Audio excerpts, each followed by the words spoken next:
এই যে দেখছেন নি, এই কাজ কাম করতে করতে একটু ডায়েটও করতে হয় না ঠিক মতো। এই যে এই একটু জিরা টিরার পানি খামো, আদা টাদার পানি খামো, কিন্তু ঠিক মতো একদিন খেলে 4 দিন খাই না।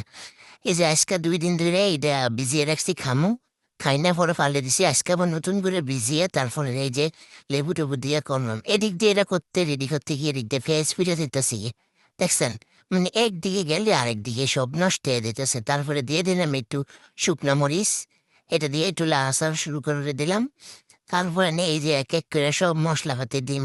মনে করেন না এই ভিডিও এইসব করতে গিয়ে, রান্না বাড়া করতে গিয়ে একটু ঠিক মতো ডায়েটও করতে পারি না, একটু শরীরের দিকে যত্ন নিতে পারি না। তারপরে দিয়ে দিলাম একটু আদার টুকরা। তারপরে দিয়ে একটু লাড়াচাড়া করলাম, এই যে ফানিটাও সাথে সাথে খাইতেছি আর কি। মানে ওই যে বইয়া স্থিরিয়ে খামো এই সময়টা পাওয়া না। এখন রামতে রামতেই খাইতেছি, কি করবো আর, কিচ্ছু করার নাই। একদিকে করলে আরেকদিকে বন্ধ দিয়ে দেবো না, একটা দিয়ে দিছি লবণ একটু স্বাদ মতো। তারপরে এই যে দেখেন একটু দিয়ে দিছি হলুদের গুঁড়া।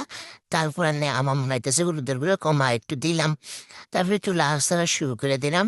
তারপরে এই যে পানিটা ওই দিক দিয়ে সাইডে দিয়ে খাইতেছি।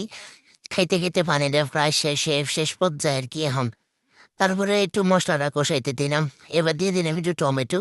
টমেটোটা দিয়ে একটু গোটাকাটি দিলাম, গোটাকাটি দিয়ে তারপরে এখন দেখতেছি যে একটু পুজো দিতেছে, তাই একটু পানি দিলাম।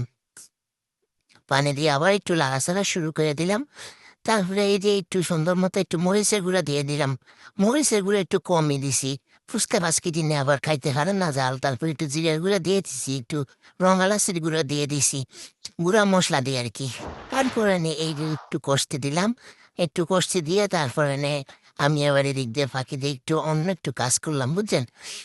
তারপরে এই তো আর কি রান্না বান্না শুরু করতেছি, ওইটাছে রান্না বান্না। এইসব রান্না বান্না করতে গিয়ে জানেন জীবনটা শেষ করে লেছি। এই যে এবার দিয়ে দিলাম মাংসটি দিয়ে রাখছিলাম, পানি ধরিয়ে রাখছিলাম, এই যে মাংসটি দিয়ে দিলাম ডাইলা। এটা হচ্ছে হাঁসের মাংস, বুঝছেন। এই হাঁসগুলি আমি ছাদে পালছিলাম, কিন্তু এই হাঁসের অত্যাচারে আর ভাল লাগে না। তারপরে সবগুলো হাঁস একবারে জবাই করে দিছি, মানে একটা একটা করে